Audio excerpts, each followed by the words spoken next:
January 2026 na. Magkano na nga ba ngayon ang mga Kawasaki motorcycle? Yan ang ating alamin ngayon. Tara!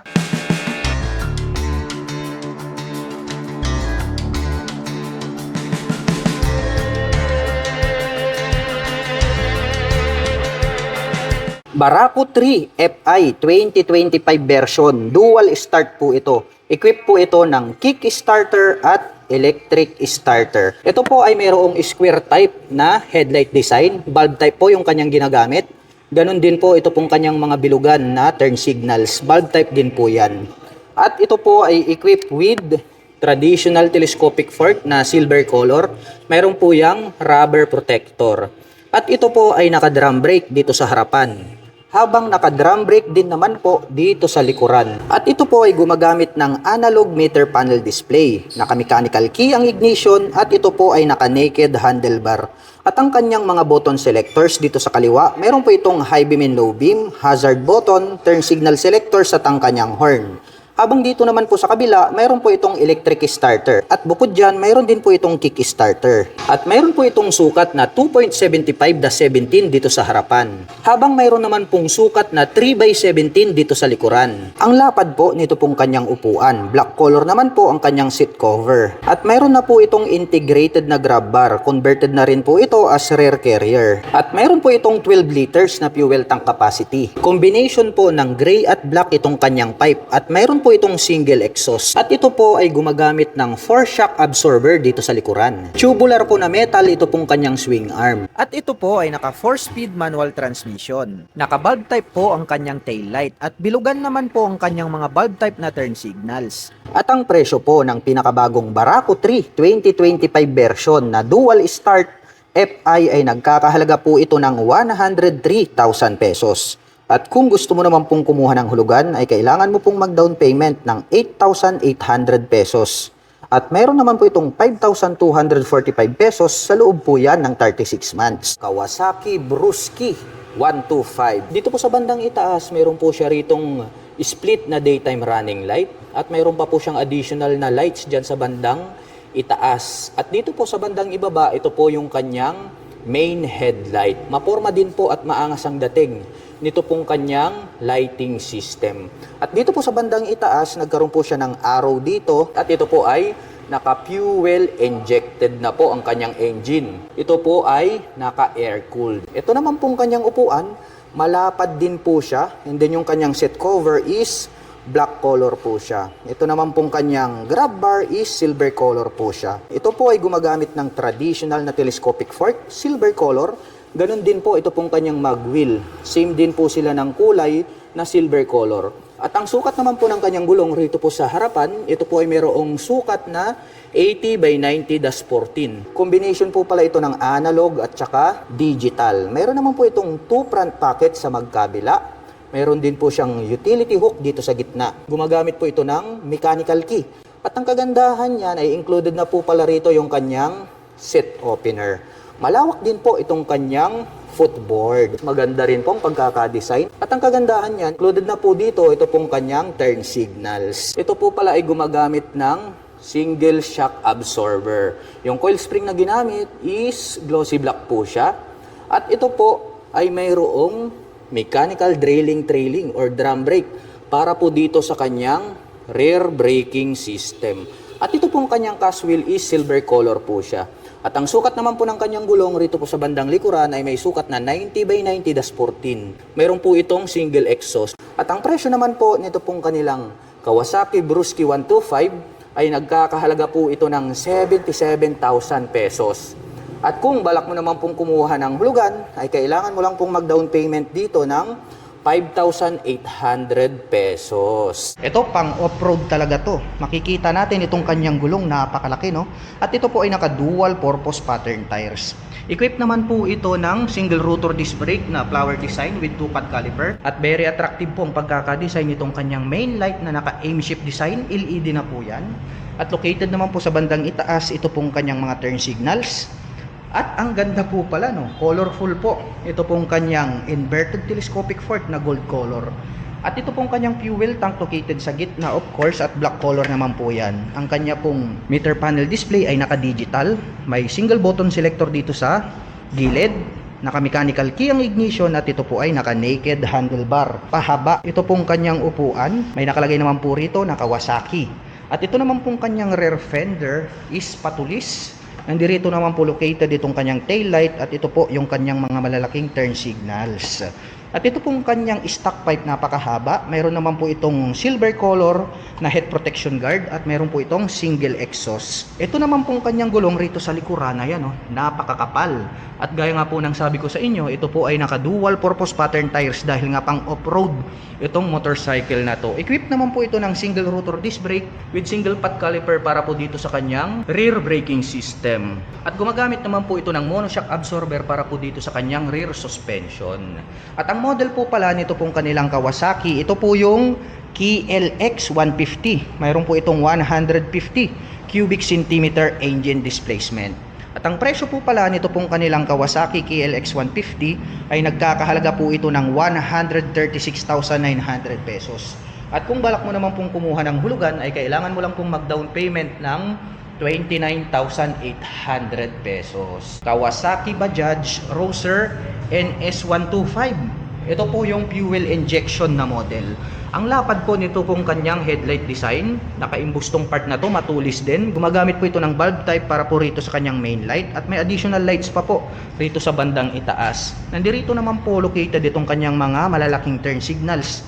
More visible po yan kapag kayo po ay kakanan at kakaliwa. Naka-single rotor disc brake sa harapan, habang dito naman po sa likuran, equip po ito ng mechanical drilling trailing or drum brake. Meron po pala itong integrated na mudguard at separated naman po ito pong kanyang rear fender. May pagka-classic no, yung pagkaka-design nito pong kanyang rear fender. Mayroon pong partition sa gitna at maganda rin po itong kanyang upuan. Malaki ang kanyang fuel tank at may nakalagay naman po rito na Roser 3D emblem. Combination po pala ng analog at digital ang kanyang meter panel display, naka-mechanical key ang ignition at naka-naked handlebar. Ang ganda rin po pala no, nito pong motorsiklo na to.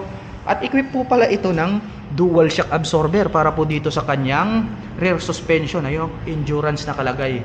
Kaya maaasahan natin na maganda yung bouncing performance nitong kanyang rear suspension. At ito po ay adjustable. At ang presyo po pala nito pong kanilang Kawasaki Bajaj Rouser NS125 ay nagkakahalaga po ito ng 84,000 pesos. At kung balak mo naman pong kumuha ng hulugan, ay kailangan mo lang pong mag-down payment dito ng 6,300 pesos. Barako 2 Kick version 2025. Ito na po yung pinakabago ngayon. At mapapansin natin na bago na rin po yung decals. Meron po itong square type na headlight. Bulb type po yung kanyang ginagamit. Ganun din po ito pong kanyang mga bilugan na turn signals. At ito po ay gumagamit ng traditional telescopic fork at ang sukat po ng kanyang gulong rito sa harapan, ito po ay mayroong sukat na 2.75/17 habang mayroon naman pong sukat na 3/17 dito sa likuran. Naka-drum brake dito sa harapan habang naka-drum brake din naman po dito sa likuran. Naka-analog ang meter panel display, naka-mechanical key ang ignition at ito po ay naka-naked handlebar. At ang kanyang mga button selectors, mayroon po itong high beam and low beam, hazard button, turn signal selectors at ang kanyang horn. Habang dito naman po sa kabila, wala po tayong makikita rito dahil nga wala po siyang electric starter. Dahil ito nga po yung kanilang kick version na Barako 2. At mayroon naman po itong fuel tank capacity na 12 liters. Ang lapad po nito pong kanyang upuan, black color po ito pong kanyang seat cover. Mayroon po itong integrated na grab bar at converted na po ito as rear carrier. Ang laki po ng pagkakadesenyo nito pong kanyang taillight kaya more visible po ito day or night time. Bulb type naman po yung kanyang ginagamit dito sa kanyang taillight. Ganun din po, naka-bulb type din po ito pong kanyang mga bilugan na turn signals. At ito po ay naka 4-speed manual transmission. At gumagamit po ito ng 4 na shock absorber dito sa likuran. Combination po ng silver at black ito pong kanyang pipe. At mayroon po itong single exhaust. At ang Barako 2 po ay equipped ng kick starter at wala po itong electric starter. At ang presyo ng pinakabagong Barako 2 2025 version na kick ay nagkakahalaga po ito ng 93,500 pesos. At kung gusto mo naman pong kumuha ng hulugan ay kailangan mo pong mag-down payment ng 7,800 pesos. At mayroon naman po itong 4,808 pesos sa loob po yan ng 36 months. Kawasaki Bajaj RS200. Isa po itong napakalupit na racing bike. Ito po ay semi-big bike. Napakaastig po ng kanyang body and design, mapagkakamalan mo talaga itong big bike. At isa pa, ito pong kanyang headlight design is very attractive dahil nga gumagamit po ito ng projector lights para sa kanyang main light. At dito sa bandang itaas, mayroon po siya ritong split na daytime running light na parang nagsisilbing kanyang mga kilay para po rito sa kanyang mga nagsisilbing mata na kanyang main light. At dito na rin po located, dito pong kanyang mga pahaba na turn signals. LED na po lahat ng kanyang ginagamit para po dito sa kanyang lighting system. Mayroon naman po itong clear na windshield. At pagdating naman po rito sa kanyang front suspension, ito po ay equipped with traditional telescopic fork. At may nakalagay po rito na ABS na decal. Ito po pala mga ka-LM is naka dual channel ABS magmula po rito sa harapan hanggang dun sa likuran. Ang kagandahan naman po niyan ay nakakapagbigay po yan ng smooth na braking power. Naka-single rotor disc brake na flower design with 2-pot caliper na Vibre. At ang size naman po ng kanyang gulong rito po sa harapan ay mayroong sukat na 100 by 80-17. Combination po pala ito ng analog at digital. May 2 button selector dito sa bandang ibaba. At gumagamit naman po ito ng mechanical key para po dito sa kanyang ignition. At napakaastig. Ang laki po pala nitong kanyang fuel tank. May nakalagay naman po rito na 3D emblem na Rouser. At ito naman po ay mayroong 6-speed manual transmission. Ito pong kanyang upuan, napakaganda rin, no? Dahil medyo mas mataas po yung upper part nito pong upuan para po sa ating back rider. At ang kanya naman pong rear suspension ay equip po ito ng monoshock absorber na may canister. At ang kagandahan niyan is adjustable po siya. At ang kagandahan dito, ito po palang kanyang tail light is nandirito po siya sa kanyang rear fender, which is very unique, no? And then, yung kanya naman pong mga turn signals ay nandirito naman po siya na naka-pop up. Naka-single rotor disc brake with single pot caliper na Vibre. At ang sukat naman po ng kanyang gulong, rito po sa likuran, ito po ay mayroong sukat na 130 by 70-17. At very sporty looks naman po ang dating nito pong kanyang exhaust pipe. Black color naman po siya at mayroon naman po itong single exhaust. At ang presyo po nito pong kanilang Kawasaki Bajaj RS200 ABS version ay nagkakahalaga po ito ng 151,500 pesos. At kung balak mo naman pong kumuha ng hulugan, ay kailangan mo lang pong mag-down payment dito ng 18,800 pesos. Dito naman po yung kanilang sports racing bike, no? Street Fighter. Ito talaga napakaastig at mabibilis ang mga motorsiklong ito. Naka-dual ABS na po ito dito po sa front and then sa rear. At ang kagandahan niya, napakaastig po nito pong kanyang headlight design. Naka-projector lights po dito sa bandang harapan at mayroon po siya ditong daytime running light na parang nagsisilbing kanyang kilay. Ito naman po yung kanilang Kawasaki Bajaj Pulsar NS250. So meron po itong 250 cubic centimeter engine displacement. Napakalaki po nitong kanyang fuel tank at ang ganda rin po nitong kanyang upuan. Combination naman po ng analog at digital ang kanyang meter panel display. Naka-mechanical key ang ignition at naka-naked handlebar. Wow, napakaastig din po nito pong kanilang Kawasaki Bajaj Pulsar NS250. At ang presyo po pala nito ay nagkakahalaga po ito ng 163,500 pesos. At kung balak mo naman pong kumuha ng hulugan ay kailangan mo lang pong mag-down payment ng 31,800 pesos. Kawasaki KLX 150S. The same lang po sila na 150cc. Doon po sa harapan. Yun po yung kanyang brother. So, yun po yung pang long endurance, no? Kasi nga naka-inverted telescopic fork yan.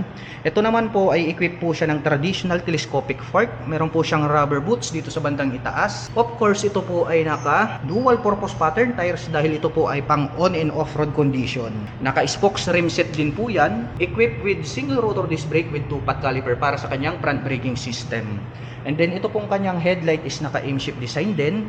At ito po ay LED na. Rounded shape naman po ito pong kanyang mga turn signals rito. At ito pong kanyang upuan, napakahaba po niya. Green color po pala ito, no? Ang ganda rin po nung kanyang color kasi green na green. At ito pong kanyang fuel tank is matte black color naman po siya. Mechanical key para po sa kanyang ignition. Naka fully digital meter panel display. At ito naman pong kanyang rear braking system is Naka-single rotor disc brake pa rin po siya with single pot caliper.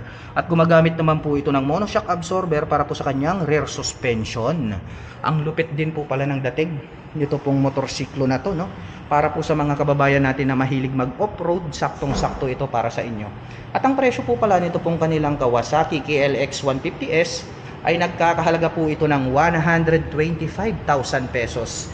At kung balak mo naman pong kumuha ng hulugan ay kailangan mo lang pong mag-down payment dito ng 23,800 pesos. Nandirito po yung kanilang Barako 3. Ito po yung kick version. Ito naman po yung kanilang Barako 3 kick at starter version. So same lang po yan, ang pagkakaiba lang po nila is yung isa is kick lang, sisipain mo lang kapag gusto mo po siyang paandarin, habang ito naman pong kabila is dual option siya. So mas effortless dahil nga pwede mong gamitin yung kanyang electric starter. At ito naman pong kanyang headlight is square type po yan, tas nagkaroon po siya ng headlight cover dito na glossy, may nakalagay na Kawasaki dito sa gitna. Dito po located itong kanyang rounded shape na mga turn signals. Gumagamit po ito ng traditional telescopic fork dito sa harapan, silver color, at meron po siyang protection itong kanyang rubber boots para hindi po mapasukan ng dumi itong kanyang front suspension. At ang kanya naman pong braking system dito po sa harapan, ito po ay gumagamit ng mechanical drilling or drum brake. Itong hub na ginamit is glossy black po siya. Of course, dahil ito po ay panghanap buhay na motorsiklo, business type, is naka-spokes rim din po yan. At ito naman pong kanyang meter panel display is gumagamit po siya ng analog, naka-mechanical key ang ignition, at naka-naked handlebar. Ang lapad po nito pong kanyang upuan, saktong-sakto, no, panghanap buhay. Actually, kakasya ang tatlo dyan kung talagang gitgitan at marami kayong mga pasahero. Dahil nga malakas naman po talaga ito pong ating Barako 3 dahil mayroon po itong 175 cubic centimeter engine displacement. At ang presyo po pala nito pong kanilang Barako 3 kick version ay nagkakahalaga po ito ng 96,500 pesos. At kung balak mo naman pong kumuha ng hulugan ay kailangan mo lang pong mag-down payment dito ng 8,800 pesos. Habang ito naman pong kanilang Kawasaki Barako 3 ay nagkakahalaga naman po ito ng 102,500 pesos. So mayroon lang naman po silang kunting price difference dito po sa kanilang kick at electric starter. At kung balak mo naman pong kumuha ng hulugan ay kailangan mo lang pong mag-down payment dito ng 8,800 pesos. Para po dun sa mga price po na aking binanggit, included na po lahat dyan yung kanilang 3 years registration. At dito naman po sa kabila, ito naman po yung kanilang Kawasaki Barako 2. So yung Barako 3, yan po yung ating pinakabago ngayon. Pero yung iba naman po, mas gusto nila yung Barako 2. Kaya nating to worry about dahil meron po kayong mga option na pagpipilian. Meron po tayong available na Barako 3 and then meron po tayong available na Barako 2. Ito naman pong kanilang Barako 2, wala pong pagkakaiba sa design pagdating po sa Barako 3. Ang pagkakaiba lang po nila rito is ito pong kanilang mga decal. The rest, pare-parehas na po sila ng specs and then engine displacement, body and design.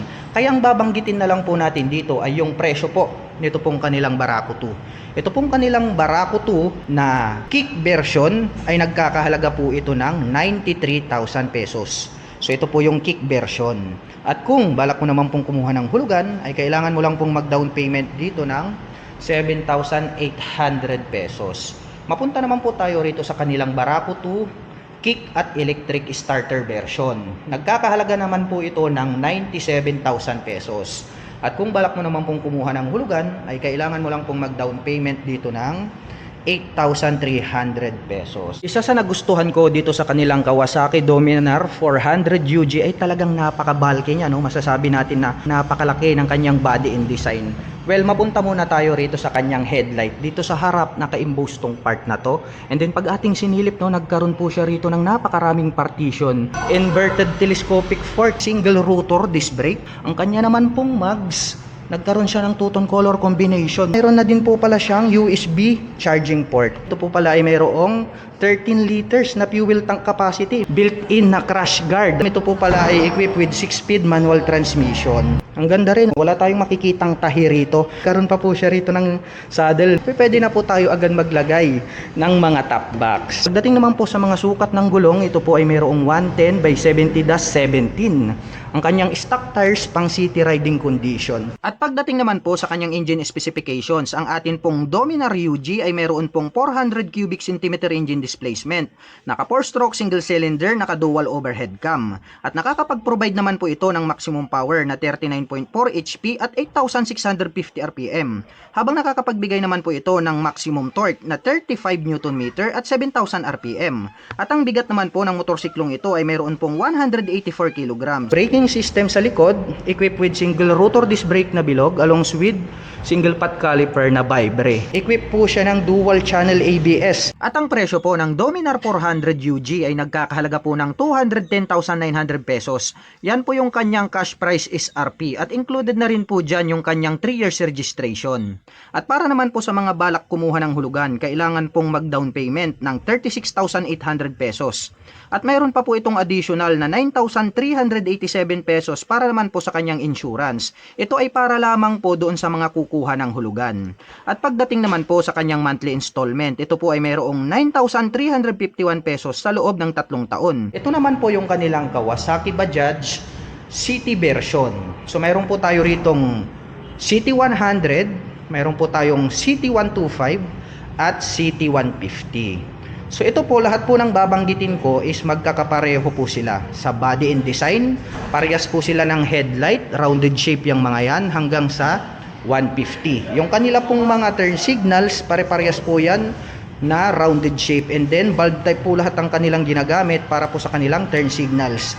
Pare-parehas po silang naka traditional telescopic fork dito sa harapan, at ang ginagamit po nila para po sa kanilang front braking system ay naka mechanical drilling trailing, or ito po yung tinatawag nila na drum brake hanggang dun sa likuran.